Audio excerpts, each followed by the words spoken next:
प्रणाम गुरुदेव जी। मेरा क्वेश्चन ये है कि पहले के ज़माने में तो कोई वृद्धाश्रम नहीं थी, तो माताएं घर में रहती थी, और आज ऐसी स्थिति क्यों बन गई है कि हर माँ को वृद्धाश्रम जाना पड़ता है? हर माँ को नहीं, कुछ माँओं को। कुछ बेटे ऐसे हैं जो अपनी माँ की सेवा नहीं करते, कुछ बेटे ऐसे हैं, कुछ बहुएं ऐसी हैं जो अपनी सास की सेवा नहीं करती, निकाल देती हैं। एक माँ तो गौरी गोपाल आश्रम में ऐसी हैं कि उनके बेटे ने निकाल कर उनके ऊपर मिट्टी का तेल डाल दिया और आग लगाने वाला था, मतलब जिंदा अपनी माँ को जलाने वाला था। फिर गांव के लोगों ने उस माँ को बचाया और गांव के लोगों से लेकर वृद्धाश्रम गौरी गोपाल लेकर आए, उनकी सेवा होती है। पर मेरा क्वेश्चन यही है कि ऐसी स्थिति बनी क्यों रही है? ऐसी स्थिति इसलिए बनी कि हम अपने संस्कारों से दूर हो गए। मातृदेवो भव पितृदेवो भव की जो भावनाएं थीं, जो संस्कार हमको दिए जाते थे कि माँ भगवान है, हम उन संस्कारों से दूर होते चले गए। सत्संग का अभाव होता चला गया। आज जो शिक्षा हम स्कूलों में ग्रहण करते हैं, उस शिक्षा में दूर दूर तक कहीं सेवा का भाव नहीं है।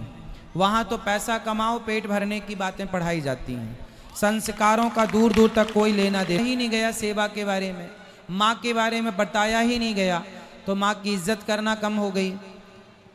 केवल बेटा ही नहीं, गौरी गोपाल आश्रम में ऐसी माएँ हैं जिनकी बेटियों ने उन्हें निकाला है घर से। एक माँ की 7 बेटियां हैं और 7 बेटियों ने निकाल दिया माँ को, है ना। 7 बेटियों ने निकाल दिया। एक भी बेटी ना पूछती, ना आती, ना माँ जिंदा है मर गई हिसाब। 7 बेटियां हैं, लेकिन एक भी बेटी हिसाब माँ का ख्याल नहीं रखती।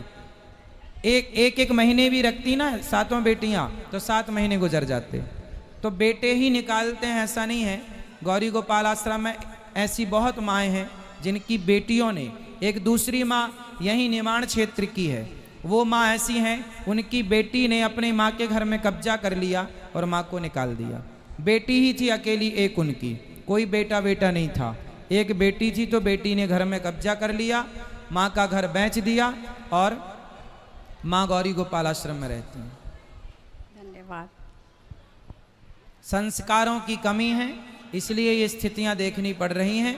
आप लोग अपने बच्चों को संस्कार देंगे तो आपके साथ अच्छा होगा, नहीं देंगे तो आप लोग भी तैयार रहिएगा किसी वृद्धाश्रम में रहने के लिए।